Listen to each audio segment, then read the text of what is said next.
শুরুতেই স্যার আপনার কাছেই যেতে চাই, সেটি হচ্ছে এই এইবারের বাজেট গতবারের সাথে এবারের বাজেটের ব্যবধান হচ্ছে 1,48,000 কোটি টাকা, এবং এত বড় ব্যবধান আগের বাজেটের সাথে এই বছরের বাজেটের এই টাইপের এত বড় ব্যবধান এটাই প্রথম। এবং এই বাজেটে সর্বোচ্চ গুরুত্ব দেওয়া হচ্ছে শিক্ষা, স্বাস্থ্য এবং সামাজিক সুরক্ষায়। বলা হচ্ছে যে সীমিত সম্পদের মধ্যে স্বস্তির বাজেট হবে, এটা কল্যাণ রাষ্ট্রে তৈরি করার পথে একটা পদক্ষেপ হবে। সার্বিকভাবে এই বাজেটকে কতটুকু জনকল্যাণমূলক, আপনি নিশ্চয়ই ফলো করছেন, জনকল্যাণমূলক কর্মসংস্থানমূলক হিসাবে আপনি দেখছেন? হ্যাঁ, অবশ্যই সরকারের এই বাজেট আমাদের জুলাই অভ্যুত্থানের পরে মানুষের মধ্যে যে একটা আকাঙ্ক্ষা সৃষ্টি হয়েছে আর কি, আমি বলবো সেই আকাঙ্ক্ষার পরিপ্রেক্ষিতে এটা একটা অ্যাপ্রোপ্রিয়েট বাজেট। যদিও এটার আকার বড়, তবুও উচ্চ আকাঙ্ক্ষা থাকা ভালো। গোলটা যদি আমরা একটু ভালো সেট করি আর কি, তাহলে সেখানে পৌঁছানোর জন্য আমাদের সৎ প্রচেষ্টা থাকবে, এবং সেই প্রচেষ্টা এবং আন্তরিকতা হয়তো আমাদের অনেক কাছাকাছি নিয়ে যাবে। তো এই বাজেট বাংলাদেশের জনকল্যাণে অত্যন্ত গুরুত্বপূর্ণ ভূমিকা পালন করবে। তবে এখানে একটা কথা আমি বলতে চাই আর কি, যে অতীতের বাজেটগুলোতে আমরা যেটা দেখেছি আর কি, যে সেখানে সিস্টেম লস ছিল একটা বড় ধরনের। সেই সিস্টেম লসটা অবশ্যই আমাদের নিয়ন্ত্রণ করার প্রয়োজনীয় পদক্ষেপ গ্রহণ করতে হবে। যদি বাজেটের আকার বৃদ্ধির সাথে সাথে সিস্টেম লসও বেড়ে যায়, তাহলে সেক্ষেত্রে জনগণের প্রত্যাশিত ফলে আকাঙ্ক্ষায় পৌঁছানোর ক্ষেত্রে আমার মনে হয় যে আমাদের কঠিন হবে। তো এই সিস্টেম লসটাও আমাদের নিয়ন্ত্রণ করা দরকার। মানে আপনি সামগ্রিকভাবে বাজেটের যে বাজেট উত্থাপন হলো সেটিকে আমার জনকল্যাণমূলক বাজেট হবে, এবং আমরা এটাকে প্রপারলি যদি ইমপ্লিমেন্ট করতে পারি, তাহলে দেশের মানুষের কল্যাণ বৃদ্ধি পাবে। আমার এই বিষয়ে অনেকগুলো প্রশ্ন আছে, সেগুলোতে আসবো। তার আগে আপনার মাসুম আক্তার কাছ থেকেও একটু জেনে নিতে চাই যে এই বাজেটকে আপনি কিভাবে দেখছেন? জনকল্যাণমূলক, কর্মসংস্থানমূলক, মানে কতটুকু সেটি স্বস্তিদায়ক হবে জনগণের জন্য, মানুষের জন্য? ধন্যবাদ আপনাকে। আসলে আমরা যদি দেখি যে বাজেটের যে দর্শন, এখানে যে ফিলসফি আপনি দেখেছেন যে 10 পয়েন্টস যেটাকে হাইলাইট করা হয়েছে, এবং সেখানে আমি যেটা দেখছি যে কেইনসের যে ফিলসফি, সেই যে আপনার ইনভেস্টমেন্ট, মানে যেটা হলো যে এক্সপেন্ডিচারকে বাড়ানো, এবং ইকোনমিক অ্যাক্টিভিটিস যত আপনি বাড়াবেন ততই এটা ফলপ্রসূ হবে, এবং সেই কনসেপ্টেই কিন্তু এই দর্শন আমার কাছে মনে হয় বাজেটের দর্শন। এখানে যেটা বলা দরকার যে আমরা 1972-তে যদি দেখেন, আমাদের বাজেট তখন ছিল 786 করোড় টাকা। সেখান থেকে আমরা কিন্তু আজকে 9,38,000 কোটি টাকা, 48,000 কোটি টাকা। তার মানে হলো একটা হিউজ আমরা অ্যাডভান্স হয়েছে। বাট কথাটা হলো যে আমাদের যেই পরিমাণ সাকসেসটা হওয়ার দরকার ছিল, বা যেভাবে ডেভেলপমেন্টটা প্রোগ্রেস হওয়ার কথা ছিল, বিভিন্ন সময় সেটা বাধাগ্রস্ত হয়েছে। এখন এই গভর্নমেন্ট যখন এসেছে, তাদের যে চ্যালেঞ্জগুলো, সেটা হিউজ চ্যালেঞ্জেস। কারণ তারা প্রথমে এসেই আপনি দেখেছেন যে একটা অভ্যুত্থানের মাধ্যমে আসলো, একটা ইলেকশন হলো আমাদের ফেব্রুয়ারিতে তারা আসলো, কিন্তু সাথে সাথেই কিন্তু আপনার ইরান ওয়ার, সেই আমাদের যে জ্বালানির দাম বৃদ্ধি, একটা হিউজ সাবসিডির মধ্যে তারা চলে গেল। তো এখন যেটা হলো যে এই যে এত বড় বাজেট দিয়েছে, সেই বাজেটটাকে ইমপ্লিমেন্টেশন করতে পারবে? সেই বাজেটের ইমপ্লিমেন্টেশনের সোর্সেস, যে এই যে এক্সপেন্ডিচার আমাদের হিউজ, সেই এক্সপেন্ডিচারের সোর্সেসগুলো কোথা থেকে? এখন সেই সোর্সেস কথা বলতে গেলে প্রথমেই আসে যে আমার এনবিআর। সেই এনবিআরের কি সেই ক্যাপাসিটি আছে? যেমন ধরেন 4 লাখ কোটি টাকার আমরা দেখি যেটা হায়েস্ট কালেকশনের জায়গা, সেখান থেকে যদি আপনি জাম্প করে 6,95,000 কোটি টাকা, সেই 6,95,000 কোটি টাকাকে আপনার রেভিনিউ কালেকশনের সেই অবস্থাটাতে আমরা আছি কিনা। এবং এবার দেখবেন যে এই বাজেটের আরেকটা বড় দর্শন হলো যে যারা নিম্ন আয়ের, তাদেরকে ইনক্লুসিভ করার জন্য, মানে সকলকেই কোনো না কোনোভাবে এটাকে কানেক্টেড করার জন্যই এই বাজেটটার আপনি যদি দর্শনটা ভালোভাবে বা তার ফিলসফি বিহাইন্ড ইট এটা যদি দেখেন, তাহলে সেইটা বোঝা যায়। তাহলে সেইটা যদি হয়, তখন তারা কি করছে, বিভিন্ন প্রোডাক্টে আপনি দেখছেন যে ছাড় দিচ্ছে। তাহলে যেখানে আমি প্রায় এবারই মনে হচ্ছে 1,30,000 কোটি টাকার মতো ঘাটতি হতে পারে আমার রেভিনিউ কালেকশনে। এত ঘাটতি, সেখানে আমার 6,95,000 কোটি টাকা আমি যখন কালেকশন করতে যাব, এই রেভিনিউর সোর্সেসগুলি কোথায়, কোথা থেকে আসবে আমার টাকাটা? সেই টাকাটা তো আমি অলরেডি সাবসিডি দিচ্ছি, এবং সেখানে সবচেয়ে বড় আরেকটা বড় চ্যালেঞ্জ তারা ইনহেরিট করছে, সেটা হলো যে ব্যাংকিং সেক্টর। ব্যাংকিং সেক্টরে যেই আপনি দেখেছেন যে অরাজকতা, প্রায় আমাদের যেই রিসেন্টলি যেটা যদি আপনি ইন্ট্রিম গভর্নমেন্টের যদি ডাটাটা দেখেন, তখন আসলো কি 6,48,000 কোটি টাকা নন পারফর্মিং লোন। এখন সেটা কমে 32%, এখন দেখা যাচ্ছে যে প্রায় 6,88,000 কোটি টাকা, মানে অ্যারাউন্ড 5,88,000 কোটি টাকা, বা অ্যারাউন্ড 6,00,000 কোটি টাকা। তাহলে সেই জায়গায় যদি আমার নন পারফর্মিং লোন হয়, সেটার সাথে সাথে আপনি অ্যাড করবেন এই যে আমাদের রিস্ট্রাকচার করা বা রিশিডিউল করা, সেখানেও কিন্তু 2,00,000 কোটি টাকার উপরে। আমাদের জুডিশিয়ারিতে স্ট্যাক আছে, সেখানেও কিন্তু 2,00,000 কোটি টাকার উপরে। তারপরে আবার রাইট অফ আছে একটা হিউজ অ্যামাউন্ট। তাহলে এই টোটাল আপনি দেখবেন যে টোটাল আমার অ্যাডভান্স ব্যাংকিং সেক্টরে আছে প্রায় কত 18,00,000 কোটি টাকা। তার মধ্যে যদি 10,00,000 বা 11,00,000 কোটি টাকায় যদি আইসিইউতে থাকে, তাহলে সেই ইকোনমি কিভাবে পারফর্ম করবে? তাহলে গভর্নমেন্টের একটা সবচেয়ে বড় চ্যালেঞ্জ যেটা হলো যে মানি মার্কেট বা ব্যাংকিং সেক্টরকে কিভাবে ভায়াবল যদি না হয়, এখানে যদি ট্রানজ্যাকশন না হয়, কারণ এই ব্যাংকিং সেক্টরের মাধ্যমেই তো আপনার এই ইনভেস্টমেন্ট ক্রিয়েট হবে বা আপনার এমপ্লয়মেন্ট ক্রিয়েট হবে, বা এই যে আমাদের যে ক্রেডিট গ্রোথ যেটা আপনি দেখছেন যে প্রাইভেট ক্রেডিট গ্রোথ, যেটা সর্বনিম্নে প্রায় 4.7 বোধহয় %, যেটা আমাদের একসময় 17-18% ছিল। তাহলে প্রাইভেট সেক্টরে যদি ক্রেডিট গ্রোথ না থাকে, যদি লোন সবই যদি গভর্নমেন্ট নিয়ে নেয়, আমরা দেখেছি প্রায় 30% নিয়েছে গভর্নমেন্ট পাবলিক সেক্টরে। এখন ব্যাংক কোথায় টাকা দিচ্ছে? ব্যাংক টাকা দিচ্ছে হলো ট্রেজারি বিল অ্যান্ড বন্ড। আপনার ব্যাংকিং সেক্টরের ইনকাম হওয়া উচিত কি ইন্টারেস্ট থেকে, তাদের এখন ইনভেস্টমেন্ট হলো কোথায়? অল হলো ট্রেজারি বিল অ্যান্ড বন্ডে। তারা গভর্নমেন্টকে দিতে সিকিউর ফিল করে, কোনো ধরনের ঝামেলা নেই, একটা ভালো রেটে তারা পাচ্ছে। কিন্তু সেখানে প্রাইভেট সেক্টরে দিতে গেলে তার এনপিএলের ব্যাপার আছে, আরও বিভিন্ন ধরনের রিস্কের ব্যাপার আছে। তাহলে ব্যাংকও কিন্তু কনফিডেন্স ফিল করছে না এখানে প্রাইভেট সেক্টরে দিতে। সেই সিচুয়েশনে এই 9,38,000 কোটি টাকা আমাদের ইমপ্লিমেন্টেশনে যদি যাই, আমার এডিপির যেই সিচুয়েশন আপনি দেখেছেন যে প্রায় যদি আমরা জুলাই থেকে যদি ডিসেম্বর ধরি, অনলি 20%-এর আপনার ইমপ্লিমেন্টেশন হয়। কিন্তু এখন অ্যারাউন্ড 41, আমরা হার্ডলি দেখা যাবে হয়তো 51% আপনার ইমপ্লিমেন্টেশন। তাহলে যদি এডিপির ইমপ্লিমেন্টেশন এত কম হয়, তাহলে আপনার এমপ্লয়মেন্ট ক্রিয়েট হবে কিভাবে? এই যে বিভিন্ন ধরনের আপনি দেখবেন রড, সিমেন্ট, মানে সিমেন্ট প্লাস এই যে যেই আনুষঙ্গিক যেই র মেটেরিয়ালসগুলি লাগে, এদের কিন্তু এই এডিপির একটা বিশাল ফান্ডের উপরে যেগুলি কর্মক্ষমতা বাড়ায়, এবং সেই জন্যই কিন্তু আপনার এমপ্লয়মেন্ট ক্রিয়েট হবে। তো যদি এমপ্লয়মেন্ট ক্রিয়েট না হয়, তাহলে আপনার ইকোনমি কিভাবে ভাইব্রেন্ট হবে? তাহলে সেই জন্য আমার কাছে মনে হয় যে গভর্নমেন্টকে অনেকগুলি চ্যালেঞ্জ হাতে নিয়ে গভর্নমেন্ট অ্যাডভান্স হচ্ছে। তো গভর্নমেন্টের এটা একটা সাহসী কি বলে গুড ইন্টেনশন, যে গরিব এবং অসহায় সবাইকেই ইনক্লুসিভ করেছে, এবং একেবারে নেসেসিটি যেই জায়গাগুলি সেখানে কিন্তু ভ্যাট এবং ট্যাক্সের পরিমাণ কমিয়েছে। তার মানে হলো যে আপনার সকলকেই এটা পার্ট অফ, এবং সাথে সাথে আপনি দেখেছেন সোশ্যাল সেফটি নেটে প্রায় ফ্যামিলি কার্ড, কিছু বিভিন্নভাবে কিন্তু চেষ্টা করছে যে ইকোনমিক অ্যাক্টিভিটিস কিভাবে বাড়ানো যায়, সেটা আমার কাছে মনে হয় যে ভেরি পজিটিভ, এবং আমার কাছে পজিটিভ রিমার্কসই মনে হয়। এখন দেখা যাবে ইমপ্লিমেন্টেশনে আমরা কতটা কেপাবল হই।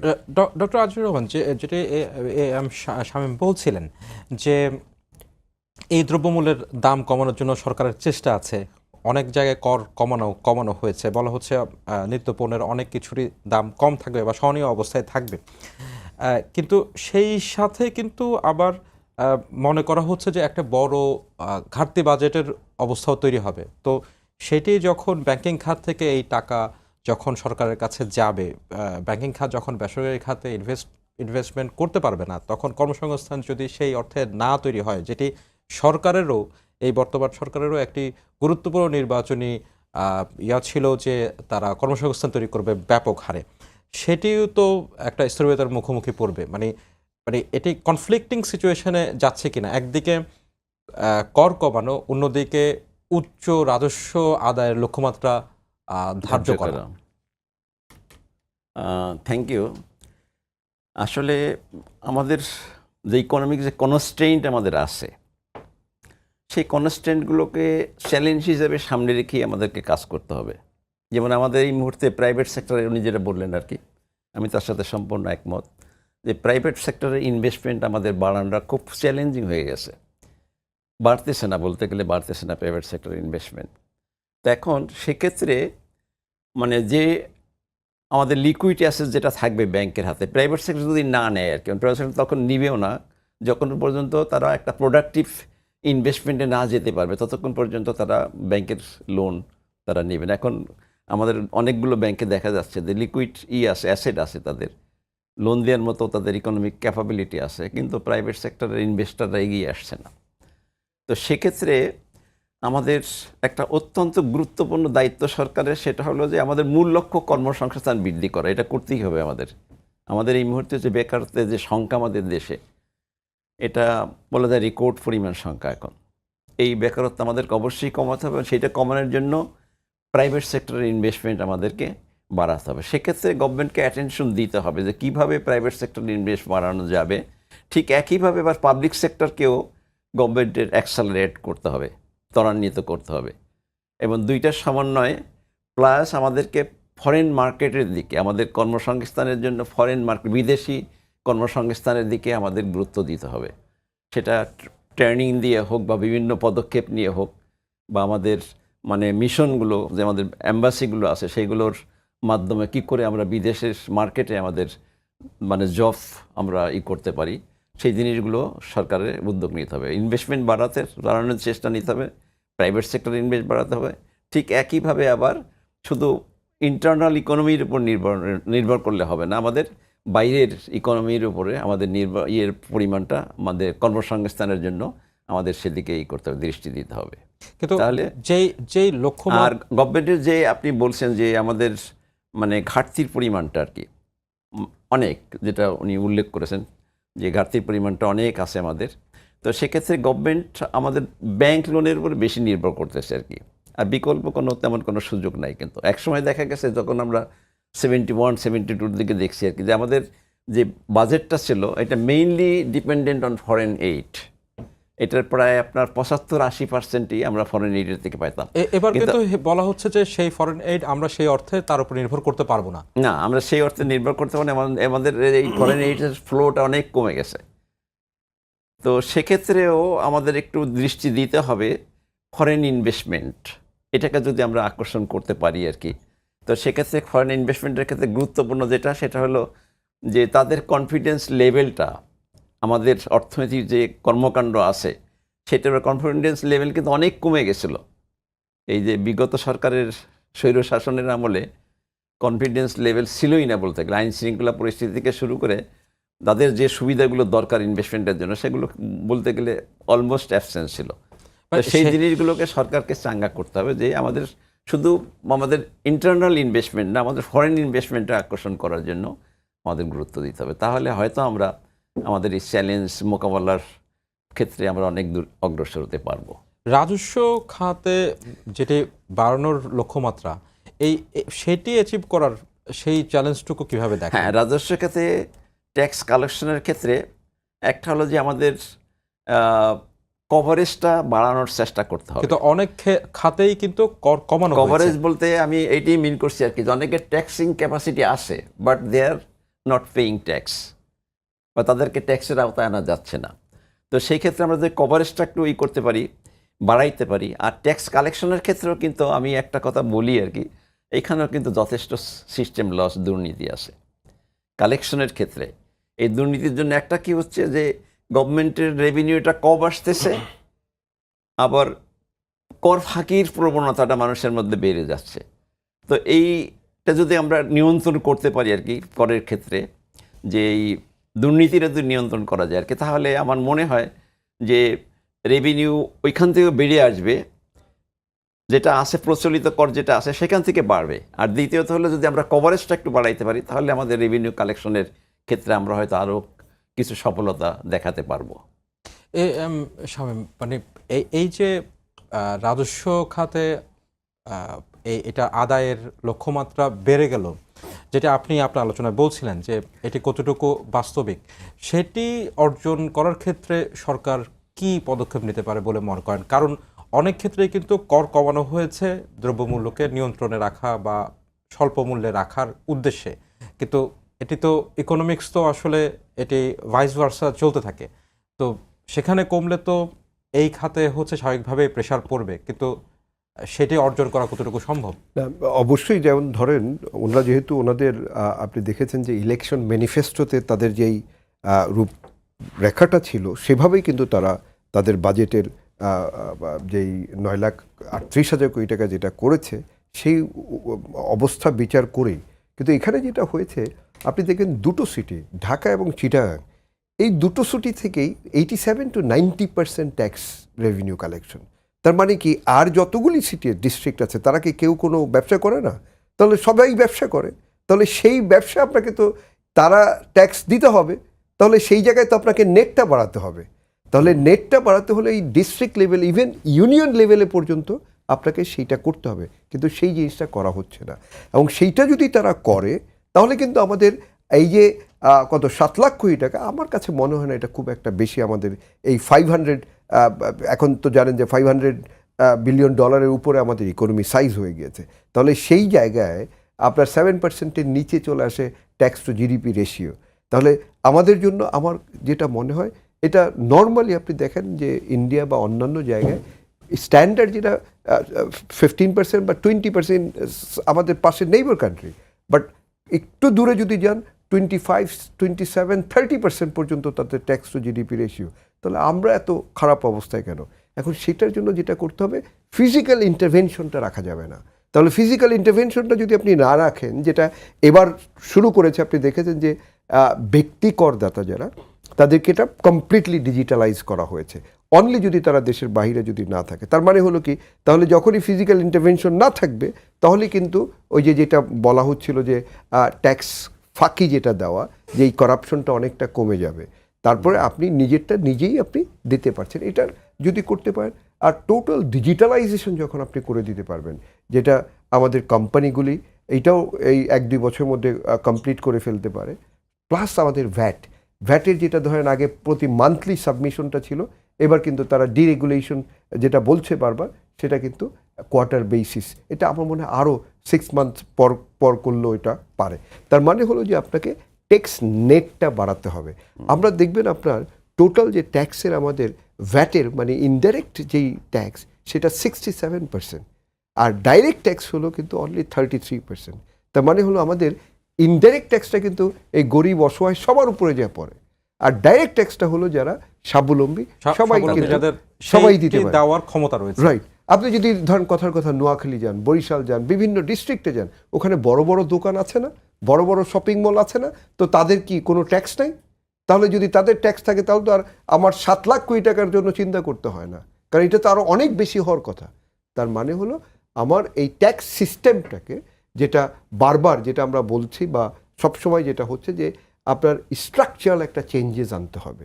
কিন্তু এই স্ট্রাকচারাল চেঞ্জেসটা তারা কীভাবে আনবে, সেটা আমরা ইমপ্লিমেন্টেশন স্টেজে যা বুঝবো। যেমন আমরা বলেছিলাম যে আপনার ট্যাক্সের এনবিআরের 2টা ভাগ করা, যেমন পলিসি এবং ইমপ্লিমেন্টেশনে, এটা চেষ্টা করা হয়েছে, কিন্তু আদৌ কিন্তু সেটা ফ্রুটফুল হয়নি।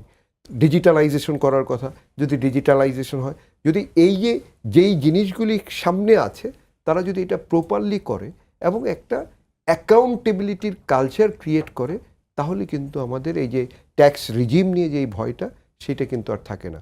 আপনি দেখেছেন কিছুদিন আগে এনবিআর থেকে বলতেছিল যে অটো যারা এই ট্যাক্স দিচ্ছে, তাদের ফাইলই অডিটে ফালাচ্ছে, প্রায় 72,000 ফাইলের মতো। তার মানে কি, যারা সিটিজেন, আপনি ট্যাক্স দিচ্ছেন, আপনাকে আবার অডিট করতেছে বারবার, যদি তাহলে কি আপনি আপনার ভিতরে ভয়, আপনার ভিতরে যেই স্বাচ্ছন্দ্যটা থাকার কথা, সেটা কিন্তু থাকছে না। বরং যারা ট্যাক্সের বাইরে আছেন, তাদেরকে আনার জন্য কোনো ধরনের ব্যবস্থা সেইটা করা উচিত। এবং আমার মনে হয় যে তারা সেইভাবে অ্যাডভান্স হচ্ছে, এবং সেইভাবে যদি অ্যাডভান্স হয়, তাহলে এই যে কর ছাড় দিচ্ছে, এগুলি কোনো সমস্যা হবে না।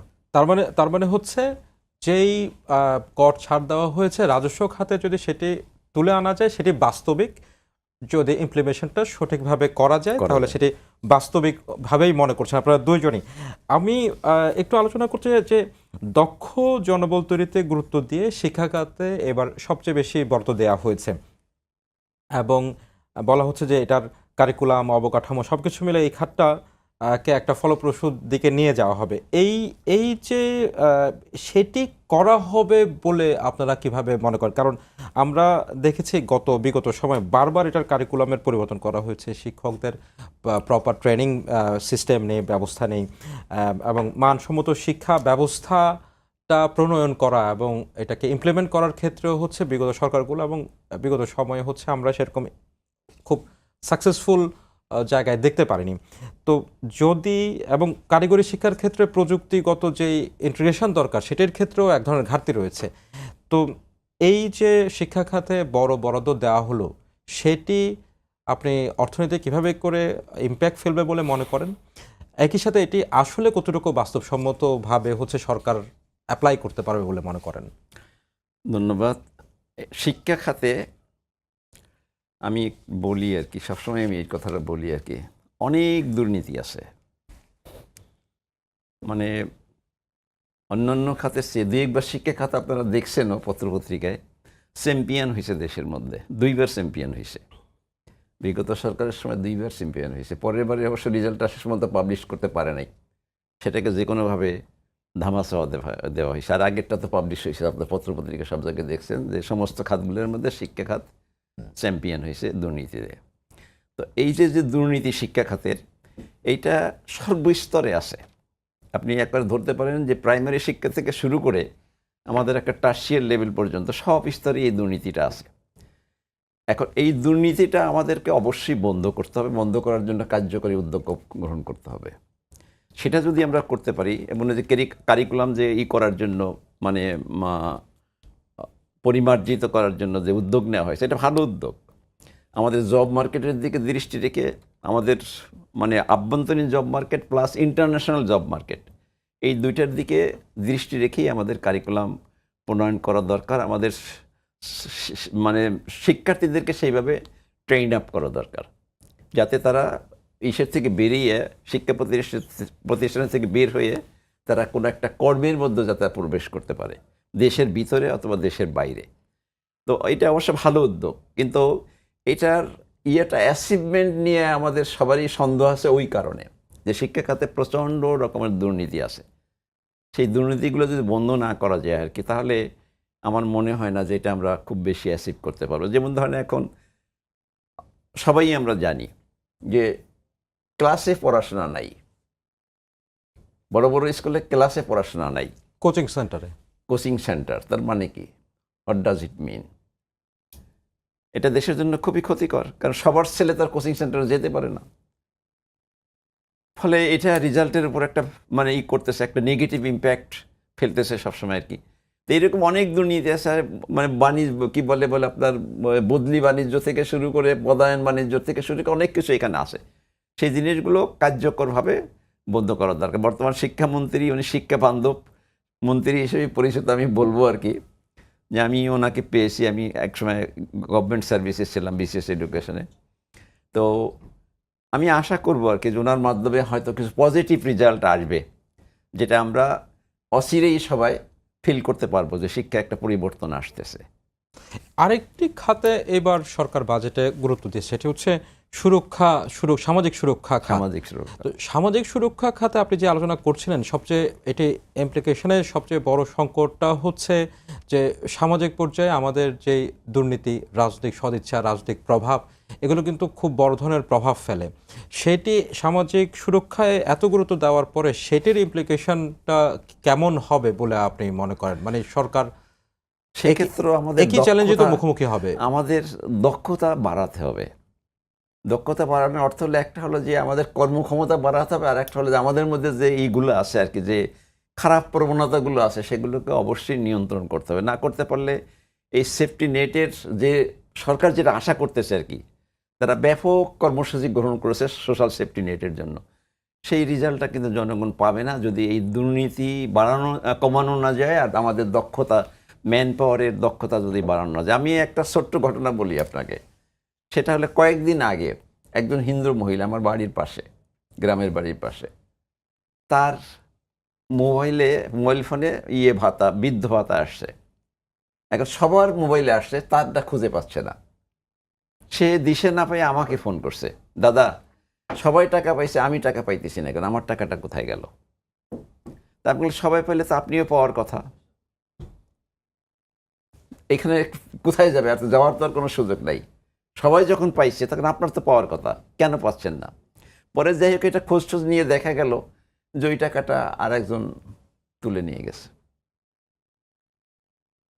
মানে একটা ছোট্ট উদাহরণ দিলাম আর কি। এরকম কিন্তু শত শত হচ্ছে। হজ করার নাম করে মানুষের কাছ থেকে টাকা পয়সা নিতেছে, তাদেরকে হজ করাইতে নিয়ে যাবে। এই আমার ভাঙ্গা থানায় একটা ইনস্ট্যান্স আছে, 100 জন লোকের কাছ থেকে টাকা নিছে। টাকা নিয়ে ফ্লাইট ঠিক করে ফেলছে, তারা মাইক্রো ভাড়া করছে, যাবে ঢাকায় এসে বিমানে উঠবে। দেখা গেল এই বিগত সরকারের সময়ের ঘটনাটা আর কি, দেখা গেল যে যখন মাইক্রো ঠিক করছে, সকালে এসে উঠছে, সেই সময় মেসেজ আসছে যে তোমাদের ফ্লাইট ক্যান্সেল হয়ে গেছে। তখন তারা যে নিবে তাকে খোঁজাখুঁজি করছে, সে টাকা পয়সা নিয়ে সৌদি আরব পালাই চলে গেছে। এরকম লক্ষ লক্ষ আছে আনরেকর্ডেড। মানে এইগুলো থানার কিন্তু রেকর্ড নাই, যে ক্রাইম, এই ধরনের ক্রাইম আর কি, প্রতারণা, বিভিন্ন ধরনের মানে কি বলে ঠকবাজি, এর লক্ষ লক্ষ হচ্ছে, কিন্তু এগুলো থানায় রেকর্ড নাই। থানায় এগুলো রেকর্ড করা দরকার, কারণ রেকর্ড করা দরকার। পুলিশ যদি কন্ট্রোল করতে চায় তাহলে তার জানা দরকার যে কী ধরনের অপরাধ ঘটছে, কত পরিসংখ্যান, এর পরিসংখ্যানটাকে আসল পরি। কিন্তু থানা অনেক সময় ডিসকারেজ করে। আমি থানার ওসিরে ফোন করলাম যে আপনি এইটা একটা কেস নেন। হ্যাঁ, আমি 3 জন লোকও পাঠাই দিলাম। ওসির রুমে তারা বসে দেন দরবার করলো। দেন দরবার করে পরে আমি বললাম যে তোমরা ওইখান থেকে বেরিয়ে কেস করে আমাকে জানাইও। পরে তারা থানার থেকে বেরিয়ে চলে আসছে, আমাকে আর ফোন করে না। ব্যাপারটা কি? ফোন করার কথা, আমাকে ধরা বাঁধার কথা।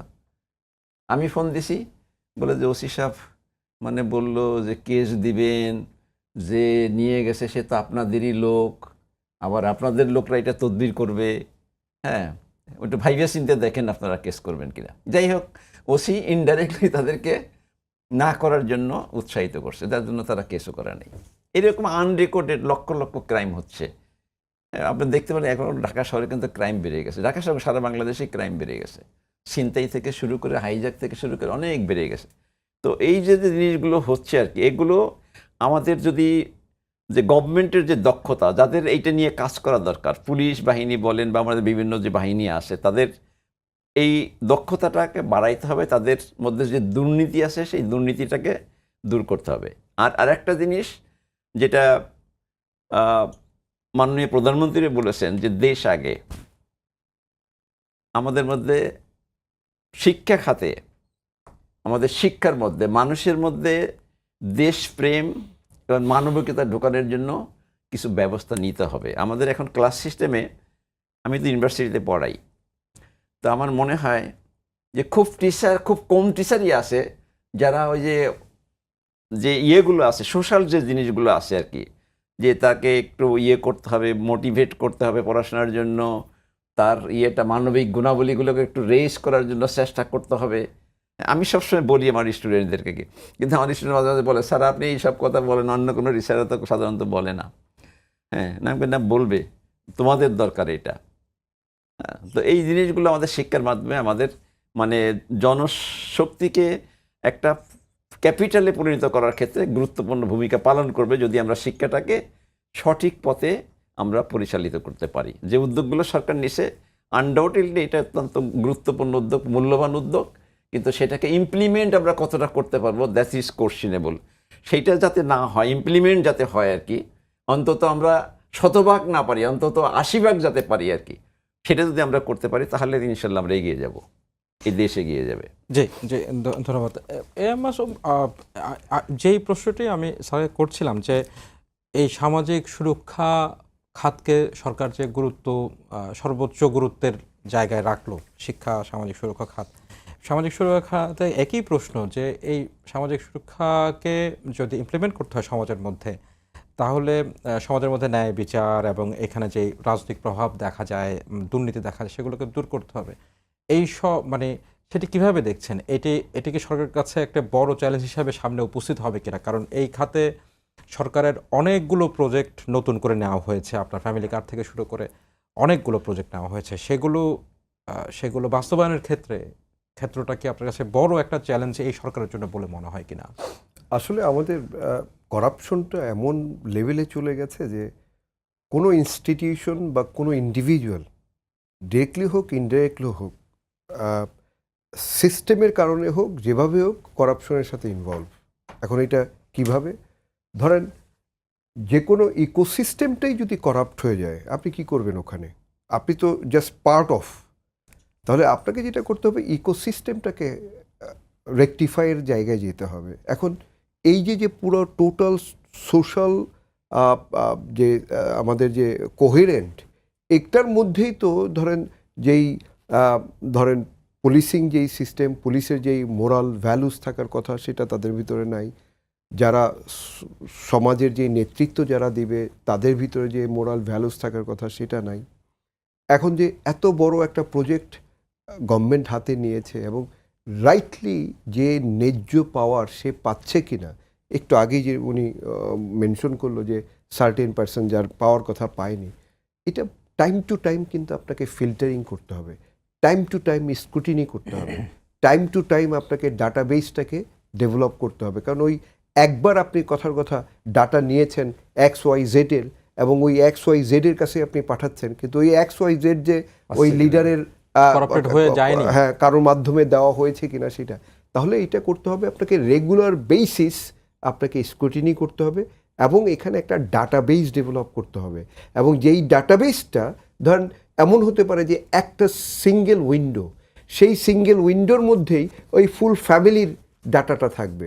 তাহলে ওই ফুল ফ্যামিলি কী ধরনের আপনার বেনিফিট পাচ্ছে গভর্নমেন্ট থেকে সেইটা কিন্তু তাকে গভর্নমেন্টও জানবে এবং সেও জানবে যে সে এই ধরনের ফ্যাসিলিটিসগুলি পাচ্ছে।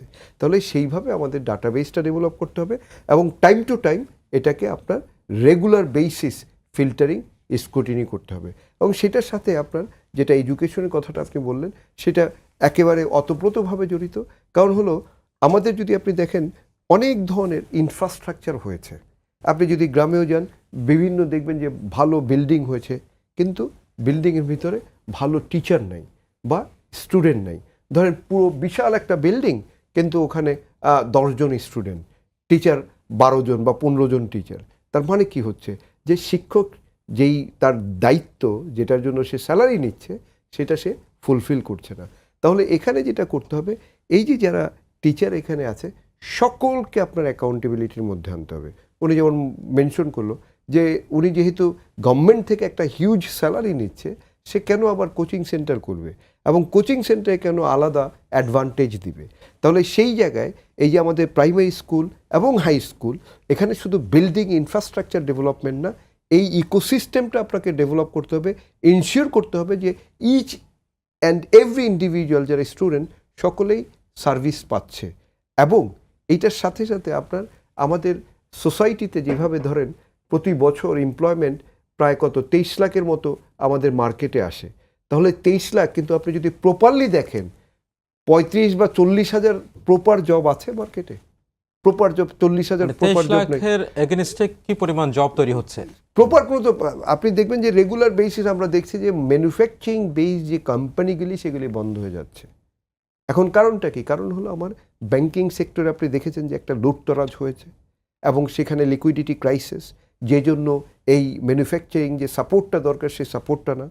কিন্তু গভর্নমেন্ট যেটা 60,000 crore টাকার কথা বলছে, কিন্তু তারপর ওনারা যদি এটা যদি আমরা ওই যে মনে আছে আপনার কোভিডের সময় একটা বিশাল ইনসেন্টিভ দিয়েছিল, যেভাবে লুটপাট হয়েছে সেভাবে যদি আবার এটা লুটপাট হয় তাহলে কিন্তু সেটা উল্টা আরও আপনার পজিটিভের চাইতে নেগেটিভ হবে। তাহলে আপনাকে যেটা চিন্তা করতে হবে যে আমার এখানে তো এত গ্রাজুয়েট দরকার নেই, এত মাস্টার্স পাস করা দরকার নেই। চায়নাতে আপনি দেখেছেন যে 90s পরে যে রেভলিউশনটা আসছে, কারণ তারা এই আপনার কোনো গ্রাজুয়েট প্রডিউস করে না, তারা প্রডিউস করছে যাদেরকে ভোকেশনাল ট্রেনিং দিয়ে।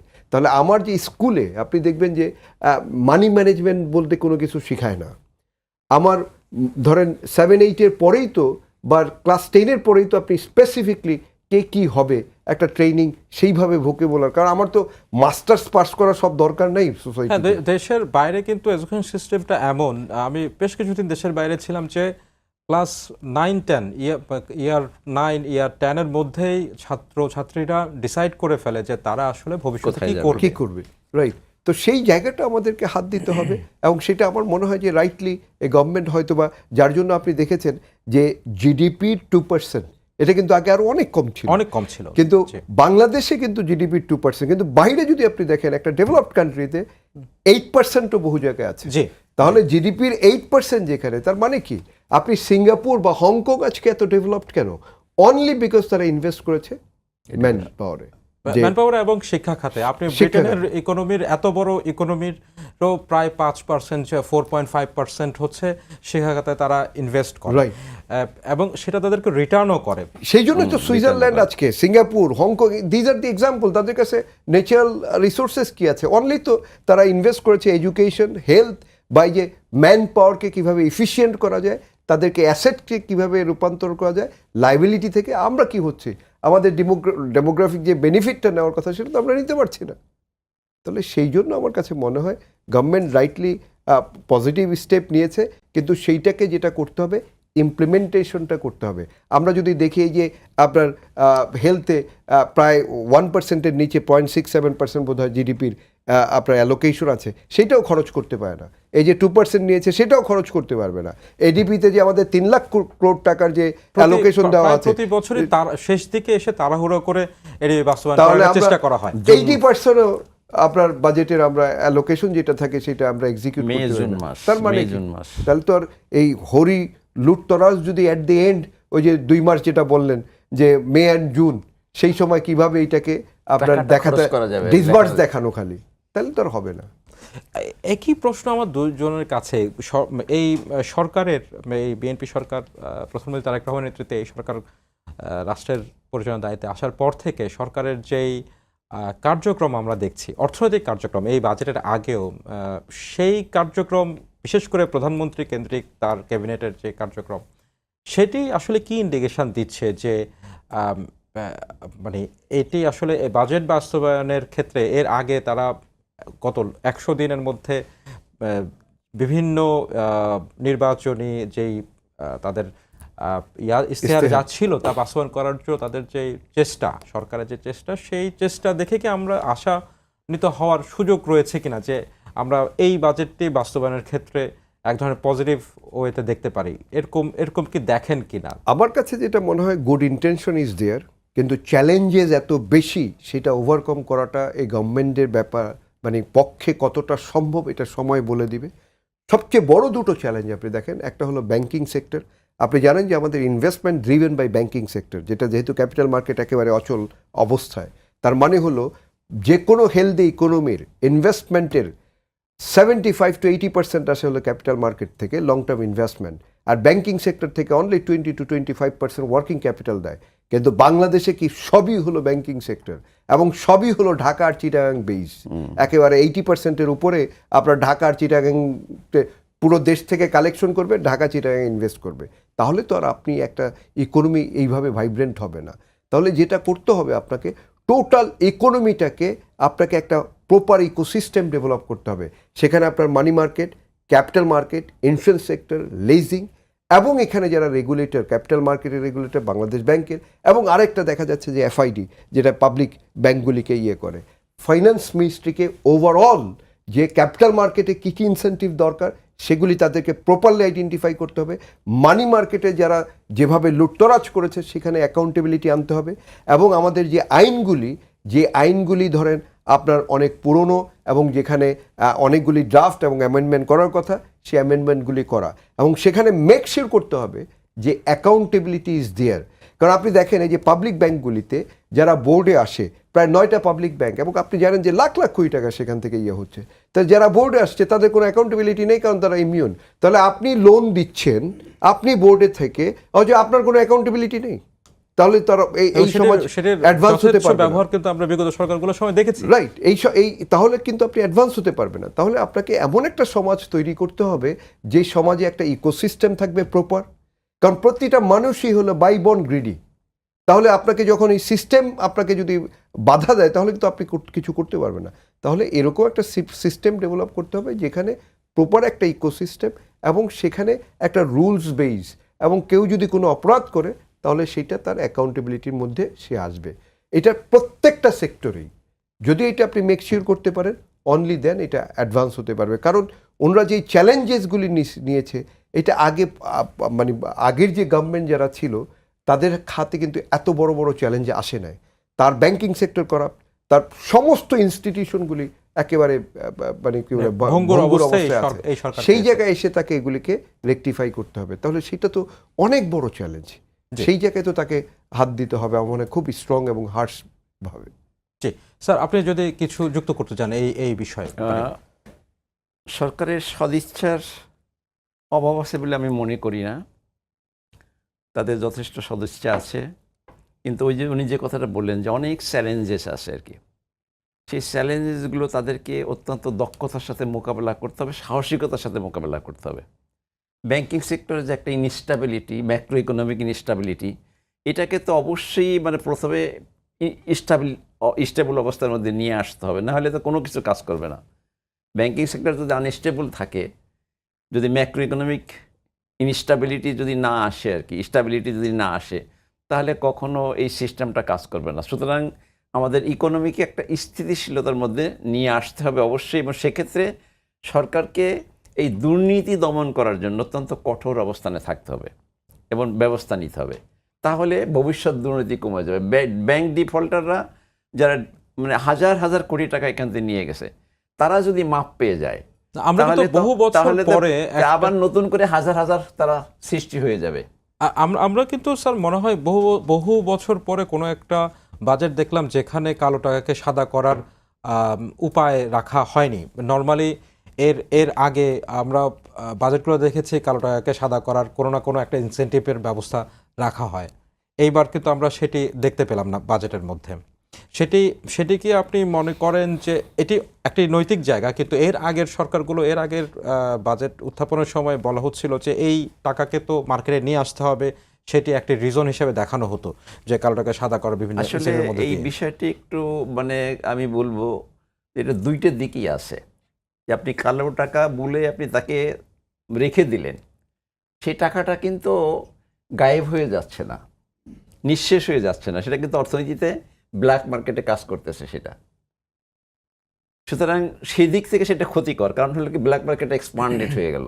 যখনই আপনি তাকে সুযোগ দিলেন না, তখন সে বসে থাকবে না, টাকা এটার ফাংশন সে করেই যাবে। সুতরাং সে যদি ফাংশন ব্ল্যাক মার্কেটে করে যায়, তাহলে that black market will be expanded, সম্প্রসারিত হবে। তাহলে ব্ল্যাক মার্কেটের এক্সপ্যান্ডেড হওয়ার অর্থ কি? অর্থ দুর্নীতি বেড়ে যাবে। সুতরাং এই দুইটা দিকই আছে। মরাল দিক থেকে এটা করা উচিত না, কিন্তু করা উচিত কখন? আপনি যখন এটাকে আপনি একবার নিঃশেষ করে দিতে পারবেন। যে মার্ডারার, তাকে ধরে ফাঁসি দেওয়া দরকার। হ্যাঁ, এখন আপনি যদি বলেন যে না, মার্ডারারকে ফাঁসি দিব না, আমি তাকে বাঁচাই রাখবো, তাহলে কি হবে? আদার মার্ডারার্সরা তারা উৎসাহিত হয়ে যাবে, তো এখানে তো নেই, সাজা নাই। সুতরাং আমি মার্ডার করতে সমস্যা কি? আমি মার্ডার করে আমার কাছে টাকা নিয়ে নিলাম, সমস্যা কি? সুতরাং এইখানে এই যে ব্ল্যাক মানি যেটা আমরা বলতেছি আর কি, ব্ল্যাক মানি তো মানির গায়ে কিন্তু ব্ল্যাকনেস নাই। টাকা কিন্তু ওই যে ব্ল্যাক মানি যেটা আমার পকেটে যেটা আছে, দুইটা একই রকমের। কিন্তু কথাটা হলো যে ব্ল্যাক মানিটা থেমেও যাচ্ছে না, তার অ্যাক্টিভিটিস সে চালাই যাবে না। কিন্তু একটি প্রশ্ন করে মানে মরাল প্রশ্ন থেকে এটা করা উচিত না, কিন্তু আপনি না করে কি করছেন? আপনার ব্ল্যাক মার্কেটটাকে আরো এক্সপান্ডেড হওয়ার সুযোগ দিচ্ছেন, তাহলে সেটা কি হবে? কিন্তু সেটি যদি রাখা হয়, এই ব্যবস্থা যদি রাখা হয়, তাহলে সেটিও তো এক ধরনের সমাজে প্রভাব ফেলতে পারে। নির্দিষ্ট সময়ের জন্য সেই সুযোগটা দিতে হবে, এবং তারপরে আর ইট উইল বি এক্সটেন্ডেড। মানুষও জানবে যে এর আগে এরপরে আর কখনো এক্সটেন্ডেড হবে না। আর এই ধরনের অ্যাক্টিভিটিসে যদি আমরা ইনভলভ হই, তাহলে অত্যন্ত কঠোর সাজা আমাদের উপর নেমে আসবে। এরকম যদি আইন করা যায়, প্রণয়ন করা যায়, উনি এটা আরো ভালো বলতে পারবেন, তাহলে এই ইয়েটা বন্ধ হয়ে যায়। বন্ধ করা সম্ভব, আমার মনে হয় বন্ধ করা সম্ভব। জি, যে আমরা একটা নির্দিষ্ট টাইম দিয়ে দেবো যে এই সময়ের মধ্যে এটাকে করতে হবে, এরপরে যার কাছে পাওয়া যাবে, যে অবস্থায় পাওয়া যাবে, হি উইল বি স্যারও বলছিলেন, আপনি হয়তো অ্যাজ এ ব্যারিস্টার আপনি হয়তো আরো ভালো বলতে পারবেন, এই যে কালো টাকাকে সাদা করতে দেওয়ার একটা প্রক্রিয়া থাকে নর্মালি বাজারের মধ্যে, এবার সেটি আমরা দেখতে পাইনি। তো যদি দেয়া হতো, যেটি স্যার বলছিলেন যে ব্ল্যাক মার্কেট এক্সটেন্ডেড হয়, যদি দেয়া হতো, একটি আলোচনা তো আছে যে তখন এক ধরনের মানুষ মনে করে যে ওকে আমি কালো টাকা অর্জন করব এবং এক সময় এসে আমি সেটাই একটা ইনসেন্টিভ নিয়ে হচ্ছে যে সাদা করে ফেলবো, এটির একটা প্রভাব তো সমাজে থেকে যায়। না, এখানে দুইটা কিন্তু ধরেন কালো টাকা কি, একটা হলো আপনি করাপশনের মাধ্যমে ইনকাম করেছেন, যেমন ধরেন গভর্নমেন্ট এমপ্লয়িজ, আপনার একটা সার্টেন স্যালারি আছে, কিন্তু আপনি ব্রাইবস বা বিভিন্নভাবে, বা যারা পলিটিশিয়ানস বিভিন্নভাবে দেখা যায় যে করাপশনের মাধ্যমে যে টাকাটা আর্ন করেন, সেই টাকাটা কিন্তু আপনি যত সুযোগই আপনাকে দেওয়া হোক সেটা কিন্তু আপনি ইকোনমিতে আনবেন না।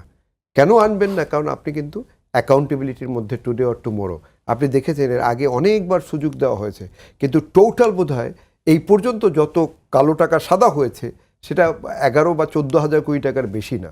তার মানে কি, বহু অপরচুনিটি হয়েছে কিন্তু কেউ করে না। আরেকটা হলো, যেমন ধরেন একজনের জমি ধরেন গুলশানে একটা ফ্ল্যাট, এখন ওখানে ধরেন যদি কথার কথা 50 লাখ টাকা হইলো ধরেন আপনার ওই রেট অনুযায়ী, মৌজা রেট যেভাবে সেই রেট অনুযায়ী, কিন্তু ওই ফ্ল্যাটটার দাম হয়তো বা ধরেন 6 কোটি টাকা। তো যিনি বিক্রি করলো উনি কিন্তু বিক্রি করলো 6 কোটি টাকা, কিন্তু শো করছেন 50 লাখ টাকা। তাহলে 5,50,000 কোটি টাকা কি, 5,50,00,000 টাকাটা এখন তো এটা তো ওই ইকোনমিতে প্রপার চ্যানেলে বা হোয়াইট মানি হিসেবে নেই। তাহলে এই টাকাটা কি হবে? এই সিস্টেমটা তো আপনি রেখেছেন, তাহলে আগে আপনাকে সিস্টেমটা চেঞ্জ করতে হবে। তাহলে দুটো ওয়েতে আপনাকে কাজ করতে হবে। একটা হলো যেটা আমি বললাম যে জিরো টলারেন্স অন আপনার কি বলে করাপশন, সেই জায়গাটা যদি আপনি মেক শিওর করতে পারেন একটা প্রপার ইকোসিস্টেম, তাহলে আপনার কালো টাকা ওখান থেকে ক্রিয়েট হবে না। আরেকটা হলো যারা এই যে সিস্টেম, যেটা যে অনেকগুলি সিস্টেমের মাঝে যে আপনি নিজেই ক্রিয়েট করে রাখেন, যেমন ধরেন পূর্বাচলে আপনি জায়গা হলো 1 লাখ কাঠা করে, ওখানে মার্কেট রেট হলো 2 কোটি টাকা পার কাঠা, তো আপনি 10 লাখ টাকা দিয়ে ধরেন আপনি জমি কিনতেছেন, কিন্তু ওই জমির রিয়েল ভ্যালু হলো 20 কোটি টাকা। তাহলে এইটা আপনি কিভাবে এক্সপ্লেনেশন করবেন? এখন এখানে তো সবই গভর্নমেন্ট অফিসাররা, ওখানে সবাই তো তার টাকা পার্কিং করার জন্য এই পূর্বাচল বেছে নিয়েছে। তা আপনি জানেন, আপনি জেনে শুনে ওইটা রেখে দিয়েছেন যে এটা কালো টাকা ওরা পার্কিং করবে। এটা একটা ওয়ে। আর বাকি যারা, এরা জেনারেলি এখন আর টাকা দেশে রাখে না, এরা দেশ থেকে আপনার বিভিন্ন জায়গায় বিভিন্ন উপায়ে তারা ওই সব জায়গায় পার্কিং করে, এবং সেই টাকা আপনার মতো মানে এই যদি ওই ধরনের ইকোসিস্টেম ডেভেলপ না হয়, আপনি তাদেরকে কখনোই অ্যাকাউন্টেবিলিটির মধ্যে আনতে পারবেন না। জি স্যার, শেষ প্রশ্ন, আমরা অনুষ্ঠান একেবারে শেষে, আপনি যদি 1 মিনিটে উত্তর দেন, সেটি হচ্ছে যে যে কোনো অর্থে যে কোনো বাজেট বাস্তবায়নের ক্ষেত্রে সরকারের জন্য একটা বড় চ্যালেঞ্জ থাকে হচ্ছে তার রাজনৈতিক স্থিতিশীলতা বজায় রাখা। আপনার কাছে কি মনে হয় বর্তমান সরকার এই বছরটা, এই যে অর্থ বছর, সেই অর্থ বছরে তার যে বিরোধী রাজনৈতিক দলগুলো আছে তাদেরকে কনফিডেন্সের মধ্যে কতটুকু নিতে পারবে এই বাজেট বাস্তবায়নের ক্ষেত্রে সরকারের অ্যাক্টিভিটিস কি বলে? রাজনৈতিক স্থিতিশীলতা অত্যন্ত গুরুত্বপূর্ণ। সমস্ত স্থিতিশীলতার হলো নিয়ন্ত্রক হলো রাজনৈতিক স্থিতিশীলতা। সরকারের স্থিতিশীলতার নিয়ন্ত্রক হলো রাজনৈতিক স্থিতিশীলতা। সুতরাং এইটাকে যদি বজায় রাখা না যায়, এবং এটা শুধু বজায় রাখা না, এটাকে বাড়াতে হবে, স্থিতিশীলতার হচ্ছে এক্সটেন্টটা বাড়াতে হবে, তাহলেই আমরা একটা গুড নেশন হিসেবে আমরা ডেভেলপ করতে পারবো। এবং সেক্ষেত্রে আমাদের বাজেট ইমপ্লিমেন্ট করার ক্ষেত্রে অনেক সহায়ক হবে যদি আমরা রাজনৈতিক স্থিতিশীলতা বজায় রাখতে পারি। এবং সেটা রাখার জন্য যা কিছু করার দরকার আমার মনে হয় সরকারের সেটা করা উচিত।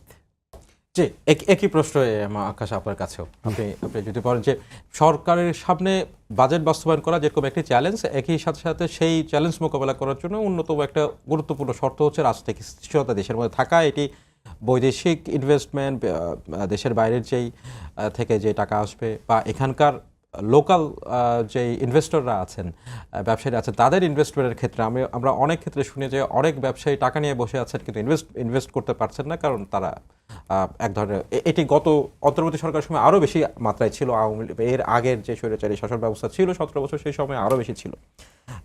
সেটি বাংলাদেশকে এই সরকার পলিটিক্যাল অ্যাঙ্গেল থেকে কতটুকু আস্থার মধ্যে হচ্ছে বিরোধী রাজনৈতিক শক্তিগুলোকে রাখতে পারবে, আপনার কাছে কি বলে মনে হয়? আমার কাছে যেটা মনে হয় যে দুটো জিনিস, যে কোনো ইকোনমিতে ইনভেস্টমেন্টের প্রায়ার কন্ডিশন হলো পলিটিক্যাল স্টেবিলিটি এবং পলিসি কনসিস্টেন্সি। এই দুটো জিনিস যদি থাকে, আপনি লোকাল ইনভেস্টমেন্টও আসবে, আপনার ফরেন ইনভেস্টমেন্টও আসবে। এখন এই দুটার ঝামেলা হতে পারে কোথায়? যদি আমাদের ধরেন আপনি যদি অর্থনীতি আপনি ঠিক না রাখতে পারেন, যেটা আমরা ব্যাংকিং সেক্টরে যেই অরাজকতাটা আছে, সেই অরাজকতা যদি আপনি রিটার্ন করতে না পারেন, সেটাকে যদি এই জঞ্জাল যদি শেষ করে আপনি একটা প্রপার রাইট চ্যানেলে যদি না আনতে পারেন, তাহলে মানুষের যে কনফিডেন্স মানি মার্কেট বা ব্যাংকিং সেক্টরে সেটা থাকবে না। তার মানে হলে প্রতিটা মানুষই এটার দ্বারা এফেক্টেড হবে। এটা নাম্বার ওয়ান। নাম্বার টু হলো ধরেন আপনি যদি জ্বালানি সেক্টর, প্রত্যেকটা মানুষেরই জ্বালানি লাগবে, যিনি বিজনেস করুক যাই করুক, তাহলে এই জ্বালানি সেক্টরটাকে আপনাকে সিকিউর করতে হবে। এবং সেইটা আপনি কিভাবে করবেন? যেমন ধরেন পাকিস্তানের মতো দেশ আমরা দেখেছি 30% তাদের সোলার থেকে আসে গ্রিডে। আমাদের এবার এই গভর্নমেন্ট দেখলাম যে একটা বড় ইনিশিয়েটিভ নিয়েছে যে সোলার সিস্টেমে এই যত ধরনের র Renewable energy। ম্যাটেরিয়ালস লাগবে এগুলি তারা ভ্যাট এবং অন্যান্য ইনসেন্টিভ দিচ্ছে। তাহলে সেই জায়গাটা আমাদের কাজ করতে হবে।